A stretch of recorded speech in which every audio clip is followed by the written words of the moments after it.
नमस्कार, नया लुक में आपका स्वागत है। इस समय हमारे साथ हैं उत्तर प्रदेश के प्रकांड विद्वान एवं ज्योतिषाचार्य प्रदीप तिवारी जी। प्रदीप तिवारी जी ने अभी पिछले एपिसोड में रति काम महोत्सव के बारे में विस्तार से बताया था, लेकिन इस बार होली के मामले में थोड़ी सी तकनीकी बातें हैं। यानी कि होली सही मायने में पूर्णिमा के दिन यानी 18 को नहीं खेलना चाहिए। उस हिसाब से होली 19 को होगी, लेकिन पूरे देश के कैलेंडरों में 18 तारीख को होली मनाने का एक डेट तय किया गया है। क्या है इस मामले में पूरी जानकारी हम आपको दिखा रहे हैं। चर्चा में हमारे साथ रहेंगे आचार्य प्रदीप तिवारी जी। आचार्य जी आपको नमस्कार जी भूमन जी। आचार्य जी, जैसा कि अभी मैं अपने दर्शकों को बता रहा था, इस बार पूर्णिमा के दिन होली कैसे खेली जाएगी? यानी 18 को क्या होली खेली जा सकती है? नहीं, नियमतः शास्त्रों के अनुसार तो होली 19 को खेलना चाहिए। मुझे याद है कि आज से विगत 5 वर्ष पहले एक बार ऐसे ही परिस्थितियाँ पड़ी हुई थी, तो उसमें मेरी चर्चा हुई थी यहाँ के डीएम लखनऊ के साथ। उन्होंने एक मेरे सामने बड़ा अच्छा रखा कि हमको क्या कहते हैं, पेट्रोल पंप बंद करने पड़ेंगे, तो इस पर आप सही निर्णय बताइए कि कैसे हो। लेकिन शास्त्र ने साफ साफ कह रखा है कि होली प्रतिपदा के दिन होलिका पूजन होगा। अब यहाँ होली रंग उत्सव से नहीं है, यहाँ होलिका पूजन का महत्व है, क्योंकि शास्त्रों में रंग का तो महत्व नहीं दिया है, वहाँ पूजन का महत्व दिया है। तो पूर्णिमा में आग लगने के पश्चात, पूर्णिमा में जब आग लग जाएगी तो प्रतिपदा को ही होलिका पूजन होगा। होलिका दहन के बाद प्रतिपदा को पूजन किया जाता है, और उसका बाकायदा नियम है। नए अन्नों के साथ नए जौ और गेहूं के जो टूण होते हैं उनके द्वारा होलिका का पूजन होता है। और उससे पहले चिता पूजन करते हैं। कहीं कहीं पर चिता पूजन इसलिए करते हैं क्योंकि होलिका के बारे में मैं थोड़ा सा आगे पीछे से बताता हूँ, तो ताकि प्रहलाद की बुआ थी, जिनका नाम था होलिका। उनको अग्नि देवता ने वरदान दे रखा था कि आप जो है आपको मैं प्रभावित नहीं करूँगा, यानी आप मेरे समीप भी आएंगी तो आप जलेंगी। मुझे याद आ रहा है कि शायद ये श्रीमद् भागवत की कथा है। हाँ, बिल्कुल, ये श्रीमद् भागवत की कथा। श्रीमद् भागवत और भी पुराणों में आई है, लेकिन श्रीमद् भागवत में विस्तार से इस कथा को बताया गया है। संक्षेप में ये समझिए, जब प्रहलाद जी किसी अस्त्र से नहीं प्रभावित हुए तो होलिका ने कहा परेशान होने की ज़रूरत नहीं है, इनको मैं गोदी में लेकर के मैं चिता पर बैठूंगी, आप आग लगा देंगे तो ये अपने आप जल जाएंगे, मुझे अग्नि से वरदान मिला हुआ। चिता पर बैठी, क्योंकि वह देव अग्नि थी, इन्होंने तो देव, क्योंकि उनको अग्नि देवता ने, लेकिन वहाँ पर अग्नि देवता का, क्योंकि वह भगवान नारायण के शिष्य हैं, नारायण की कृपा, और नारायण की कृपा से अग्नि जो है उनके लिए शीतल हो गई। अग्नि उनके लिए शीतल हो गई। और ये बात रामचरितमानस में गोस्वामी तुलसीदास जी ने बहुत सुंदर तरीके से कही है, सुंदरकांड में, कि हनुमान जी ने भी आग लगाने के बाद हनुमान जी को आँच नहीं लगी। बहुत अच्छा। उलट पलट लंका तब जारी, लंका को जला दिया, लेकिन उनको किसी प्रकार की भी हानि नहीं पहुंची। क्यों? क्योंकि वे भगवान राम के कृपा पात्र थे, यानी नारायण के कृपा पात्र थे। तो जो नारायण का कृपा पात्र होता है उसकी अग्नि क्या, उसके लिए अग्नि क्या है? उसके लिए तो अग्नि शीतल हो जाती है। तो अग्नि शीतल हो जाती है। इसीलिए इसी क्रम में हम चलते हैं आगे कि प्रहलाद जी जब जले नहीं, उनको तो कुछ हुआ नहीं, अग्नि ने उनका तो कुछ बिगाड़ नहीं पाए अग्नि देवता। अब हुआ क्या, प्रहलाद जी जब सुरक्षित निकले तो उत्साह लोगों में अंदर उत्साह हुआ। तो कुछ लोग कहते हैं कि उस उत्साह में लोगों ने जो है अबीर गुलाल का प्रयोजन, लेकिन जो मेन आया, जो हम पीछे भी एपिसोड में बात कर चुके हैं कि रति काम महोत्सव का ये उत्सव है, संयोग से कि उस दिन ये भी प्रहलाद होलिका दहन भी उसी दिन आकर के संपन्न होता है। ये रतिकाम महोत्सव हाँ, ये महन उत्सव रतिकाम महोत्सव है और संयोग से होलिका दहन भी है इसके अंत में। इसी प्रकार से दीपावली का भी रहता है। जी। तो अब यानी कि अब की बार होली शास्त्र सम्मत है कि 19 तारीख को खेली जाए? हाँ, शास्त्र सम्मत 19 तारीख को खेली जाएगी, लेकिन हमारे बच्चे तो नहीं मानेंगे। 17 को जब आग लगाएंगे वो तो सुबह होली खेल लेंगे, वो तो सुबह हुड़दंग करना शुरू कर देंगे। अच्छा, होली क्या होती है आचार्य जी? होली के बारे में बता दीजिए। लोग होली खेलते हैं, होली सारी चीज़ करते हैं। होली के बारे में मुझे लगता है कि बहुत सारे हमारे दर्शक अपरिचित होंगे। देखिए, होली मैंने बताया ना, शास्त्र सम्मत होली क्या? देखिए, शास्त्र सम्मत जो अभी हमने होलाष्टक पर, होली पर दोनों पर चर्चा की है। हिरण्याकश्यप की बहन का नाम होली था जी, ये सभी जानते हैं जी। दर्शक हमारे बहुत अच्छी तरीके जानते हैं हालात। लेकिन जो रंग मना, अब देखिए इसमें दोनों इकट्ठा है। रंग जो है वो रतिकाम महोत्सव से शुरुआत हुआ है। जी।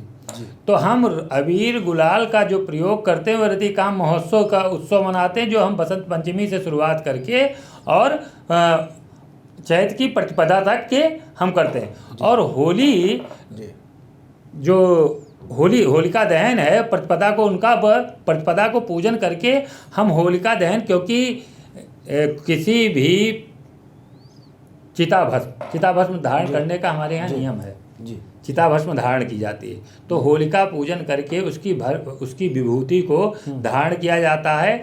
और होलिका में जो अरसी, जौ, इन सब के द्वारा पूजन जो किया जाता था, गाय के उपले डाले जाते थे, उस विभूति को जब धारण किया जाता है तो उससे जो है अब ये विज्ञान शास्त्र तो ऐसा कहता है कि उससे हमें आगे रोग नहीं होता है। ये पुराने शास्त्रों में वर्णित है। उसको धारण करने के बाद हमको जो इन्फेक्शन, छोटे छोटे त्वचा इन्फेक्शन होते हैं, इससे बचते हैं। अब ये विज्ञान, आधुनिक विज्ञान क्या कहता है इसके बारे में मैं नहीं जानना चाहूँगा, क्योंकि ये मेरा विषय नहीं है। लेकिन शास्त्रों में ये लिखा है कि भस्म धारण करना चाहिए, जिससे त्वचा संबंधी रोग और विकार नष्ट होता है। जी। आचार्य जी, क्या नाम है, सनातन में रंग लगाने को आपसे चर्चा हो रही थी। एक चर्चा में आपने कहा कि सनातन में रंग लगाना और उसके प्रतिकार को भी वो हिंसात्मक, नकारात्मक चीज़ें मानी जाती हैं। तो होली में रंग लगाना नकारात्मकता का प्रतीक है, कैसे है? देखिए, हमारे यहाँ मुझे याद है एक बार चर्चा हो रही थी जी, मैंने कहीं लेख भी लिखा था इसके। तो हुआ क्या, सनातन धर्म में एक जगह आया कि सनातन धर्म में 8 प्रकार के नियम बताए गए, जिसमें से एक था हिंसा। हिंसा का सनातन ने बिल्कुल त्याग कर रखा है। ठीक है। इसीलिए जो हमारे विद्वान पुरुष होते हैं उसके बाद वे जो है बड़े विनम्र हो जाते हैं। हमारे यहाँ कहते हैं जो बड़ा होता है वह विनम्र हो जाता है। जो जिस बचपन से पढ़ाया जाता है, बड़े हो विनम्रता चाहिए, बड़ा झुकना चाहिए, यही सब हमारे यहाँ बताया गया है। तो अब जब आप किसी के मुख पर रंग लगाने गए तो उसने विरोध किया, तो विरोध करेगा, अपना गाल ऐसे घुमा लेता है, कभी इधर घुमा लेता है, या कभी कहता है भाई मत लगाओ, भाई अच्छा जब नहीं मानते, अच्छा थोड़ा सा बाद में बेशक वो आपके साथ मिल जाए, बाद में आपके भी रंग लगाए, लेकिन पहले वो आपका विरोध करता है। यानी उसको वो अच्छा नहीं लगता है। जो चीज़ स्वतः आनंद नहीं दे रही हो या सामने वाले को आनंद नहीं दे रही हो, वह हिंसा है, और हिंसा सनातन धर्म में वर्जित है। तो इस भाव से अगर देखा जाए तो होली को रंग लगाना तो सनातन के धर्म में नहीं है, ये तो बिल्कुल कन्फर्म है। मैंने फिर कहा कि रति काम महोत्सव, जो 2 लोग, कौन, देवर भाभी, पति पत्नी, जो विनोद करने का जिनको अधिकार है, जिनको शास्त्रों ने अधिकार दे रखा है, उन्हीं के लिए जो है ये उत्सव मनाया गया है। ये नहीं है कि मैं पड़ोसी को नहीं अच्छा लग रहा, पड़ोसी को पता चला उस समय चिंतन कर रहा है किसी चीज़ को, उसके कार्य क्षेत्र में नाना प्रकार की, आप उसके यहाँ चले गए उसके रंग लगाने, तो उसको तो अच्छा नहीं लग रहा है ना, उसका तो कार्य नहीं रुका पड़ा हुआ है। तो ये दूसरों की खुशियों का ध्यान करते हुए ये होली खेलना चाहिए। आचार्य जी, एक बड़ा सवाल मन में आ रहा है, जब होलिका दहन यानी संवत का हम अंत कर देते हैं तो 15 दिन क्यों हम जो हमारे वहाँ नवरात्रि आती है हम वहाँ से कहते हैं, यानी कि शुक्ल पक्ष से हम कहते हैं कि हमारे वहाँ नए साल की शुरुआत हुई, और हमारे वहाँ साल समाप्त हो गया होली के एक दिन पहले, यानी होलिका दहन के दिन। तो ये 15 दिन हमारे वहाँ इस तरह 15 दिन में शास्त्रों में ये 15 शून्य काल क्यों है? अब आपने बड़ा अच्छा प्रश्न किया। ये ज्योतिष शास्त्र का प्रश्न है जी। हमारे यहाँ दो तरीके से मास देखा जाता है जी। दो तरीके, एक सौर मास है, एक चंद्र मास है, एक नक्षत्र मास है। जी जी। ठीक है, ये 3 प्रकार से है। बल्कि ये कहें तो एक वर्ष और है बृहस्पति का वर्ष। अच्छा। तो ये तीनों ज्योतिष में है। हम जो मास की तुलना करते हैं, हमारा मास अंत होता है अमावस्या को। ठीक है। चंद्रमा 1 नंबर से बढ़ते हुए चला जाता है और चंद्रमा जब 0 हो जाता है तो हम उसको उस दिन अपने मास अंत कहते हैं। यहाँ आचार्य जी एक नई जानकारी दे रहे हैं। आज तक हमको पता था या सबको ये पता था कि कृष्ण पक्ष से शुरू होके मास की समाप्ति शुक्ल पक्ष पे होती है, लेकिन इन्होंने कहा कि मास की समाप्ति अमावस्या को होती है। जी आचार्य। हाँ, आप हम सारे पंचांगों में लगभग अमावस के दिन 30 तिथि के आगे 30 लिखा होगा, यानी 30 नंबर लिखा होगा। आज तिथि के आगे 30 नंबर लिखा होगा और उसमें प्रतिपदा से लेकर, क्योंकि पूर्णिमा है वो 15वीं तिथि है और अमावस्या 30वीं तिथि है। इस प्रकार से मास अंत होता है हमारे। तो नूतन महीना जो नूतन मास शास्त्रों के अनुसार शुरुआत होता है वह भी जो है शुक्ल पक्ष की प्रतिपदा से शुरुआत होता है। इसीलिए हमारे यहाँ ऋतु जब भी कोई परिवर्तन होती हैं तो शुक्ल पक्ष की प्रतिपदा से होती है। इस क्रम में मैं आपको और भी बता दूं कि बहुत दिनों से वो हालांकि इस विषय नहीं, लेकिन आपने एक अनोखी जानकारी दी, एकदम से अनूठी। आप अभी तक लोगों को शायद ये नहीं मालूम रहा होगा कि हमको मास की शुरुआत जो करनी है, हिंदी मास की शुरुआत, वो कृष्ण पक्ष से नहीं शुक्ल पक्ष से करना होगा। नहीं, संयोग से कुछ प्रांतों में इस तरह से करते हैं। जैसे दक्षिण भारत में है जी, दक्षिण भारत में अमावस्या से लेते हैं मास को जी। वो अमावस्या से मानते हैं कुछ प्रांतों में दक्षिण भारत में अमावस्या से। और यहाँ पर जो अपने उत्तराखंड वगैरह है, पर्वतीय क्षेत्र जो है, वहाँ पर संक्रांत से लेते हैं। अभी आपको मैं और बता दूं, वहाँ प्रांत में संक्रांत मतलब 14 तारीख या सूर्य जिस दिन एक राशि से दूसरी राशि में परिवर्तन होता है, क्योंकि 12 राशियाँ 12 महीने, हर राशियों में एक मास, उसको बोलते हैं हम सौर मास जी। सौर मास जो होता है वो संक्रांत, एक संक्रांत मेघ की संक्रांत, बैसाख वृश्चिक की संक्रांत, जेठ, इस तरह से उसकी गिनती की गई है। हमारे यहाँ मेघ की अच्छा है क्या, जो चैत का महीना है, चैत में मेघ की संक्रांत आ जाती है। 14 अप्रैल से मेघ की संक्रांत आ जाएगी। लगभग 14 अप्रैल नवरात्र 14 अप्रैल के आसपास ही पड़ेगा, क्योंकि उसमें बहुत परिवर्तन नहीं। दूसरा एक कारण और, मेरी एक बार बड़ी इस पर गहन चर्चा हुई थी गहन चर्चा हुई तो ये किसी काल में किसी समय ऐसा था कि संक्रांत जो है, हमारी संक्रांत आगे धीरे धीरे तारीखें बढ़ रही है, धीरे धीरे बढ़ती हुई चली जा रही है। क्यों बढ़ती हुई चली है? क्योंकि सूर्य हर बार कुछ मिनट जो है आगे चला जाता है अपने अक्षांश से, आगे चला जाता है। तो इसलिए, क्योंकि अभी मैं आपको एक बड़ा अच्छा एग्जांपल देता हूँ। आप देखते होंगे आप तो नहीं, आपके ग्रैंडफादर चर्चा करते रहे होंगे कि भाई खिचड़ी 13 तारीख को पड़ती थी। हैं? हाँ। पहले 13 और 14 हुई, अब 14 और 15, अब 15 और 16 आगे 80 साल के बाद लगभग 12 घंटे का फर्क आ जाता है। अच्छा जी, वाह। यानी कि जो होली मनाई जाती है, इस होली के बाद 15 दिन नए साल की तैयारियों के लिए, शायद वो तैयारियों का आगमन की तैयारियों के लिए वो 15 दिन माना गया है। वो आगमन की तैयारी, क्योंकि ये माना जाता है कि 15 दिन आगे जो है वो तो मास अंत है। मास अंत में आदमी, हमारे यहाँ तो मास अंत में आराम करने बताया गया जी जी। मास अंत में कोई काम नहीं। आचार्य जी एक सवाल और, अभी हमारा लोकतांत्रिक देश है, लोकतंत्र में विजय के बाद अबीर गुलाल खेला जाता है, एक तरह से समझिए वो भी उत्सव मनाया जाता है। तो वो अबीर गुलाल और शास्त्र के अबीर गुलाल में कौन सा अंतर आता है? क्योंकि मैंने अक्सर देखा है कि पूजा में अबीर गुलाल का प्रयोग होता है। देखिए, अबीर गुलाल जो है जी इसलिए प्रयोग किया जाता है, ये प्रतीक है आनंद का। अच्छा, ठीक है, बिल्कुल। ये आनंद का है, हर्ष का प्रतीक है, उल्लास का प्रतीक है। ठीक है, तो उस प्रतीक के साथ ही जो है हमारे नेता लोग हर्ष, देखिए अब मुझे तो लगता है कि जो अपने यहाँ जो पार्टी जीतती हो वही उड़ाती है अबीर गुलाल, हारने वाली पार्टी नहीं, क्योंकि उसका हर्षोल्लास डाउन होता है, नीचे रहता है, वह नहीं उड़ाएगी। लेकिन जो जीतेगा वही उड़ाएगा।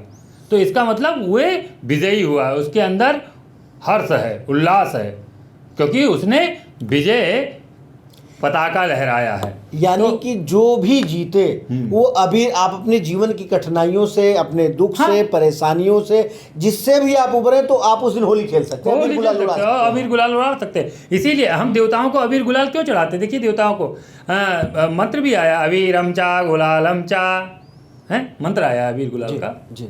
तो अबीर गुलाल क्यों चढ़ाते हैं? भगवान को जो चीज चढ़ाया जाता है जी, भगवान उसको कई गुना करके उसको वापस करते हैं। जी बिल्कुल। तो इस भाव से कि हे महाराज आप आनंदित हो, मैं आपके आनंद के लिए अबीर गुलाल दे रहा हूँ, चढ़ा रहा हूँ, क्योंकि ये किस चीज का प्रतीक है? ये आनंद का प्रतीक है अबीर गुलाल। तो आप भी मुझे आनंद प्रदान कीजिए कई गुना करके जी। तो इसलिए इसी प्रकार से दीपक दिखाने का मतलब, हम प्रकाश क्यों दीपक क्यों दिखाते हैं? दीपक भी इसी साज्यम चा वर्षयुक्तम योजितम मया दीपम देवे स्त्रीलोकातिमरापहम भक्तया दीपम प्रेक्ष्यामि देवाय परमात्मा ने। भगवान पूछते हैं क्यों भक्त, मैं तो मूर्ख तो हूँ नहीं। तो ये जब जानता है कि मैं पूरे तीनों त्रिलोक के अंधकार को नष्ट कर सकता हूँ, फिर भी दीपक दिखा रहा है, तो भक्त क्या कहता है? भक्तया दीपम प्रेक्ष्यामि देवाय परमात्मने त्राहिमाम निर्यात घोरात। मेरे अंदर जो मोह रूपी अंधकार है उसको दूर करने के लिए, उसको आप जो उस तिमिर को, उस अंधकार को आप नष्ट कीजिए और ज्ञान रूपी प्रकाश मुझे प्रदान कीजिए। तो ऐसे सारे चीज प्रतीक हैं। आचार्य जी, इस होली पे युवाओं को एक संदेश दीजिए कि वो क्या करें क्या ना करें। सबसे अच्छा तो यह है कि होली के दिन घर में बड़ों से आशीर्वाद लें, हर्ष उल्लास के साथ भगवान का पूजन करें।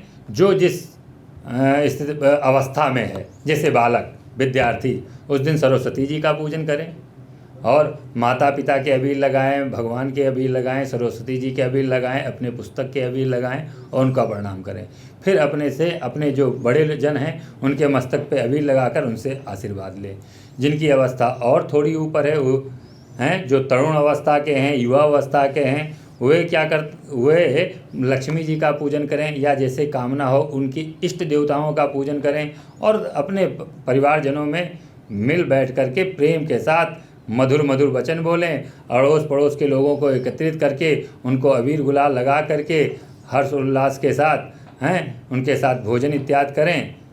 ये मेरे समझ में ये सबसे अच्छा होली मनाने का तरीका है। मुझे याद है मैं रंग से बहुत डरता था जी। तो हमारे यहाँ एक लघु सिद्धांत पढ़ाया जाता था, तो होली के दिन मैंने अपना कमरा बंद करके मैंने उस पुस्तक के सूत्र याद किए। तो मेरे गुरुजी ने मुझसे कहा, सभी शिष्यों को बुला करके कहा कि देखिए होली का सबसे अच्छा पर्व इसने मनाया है।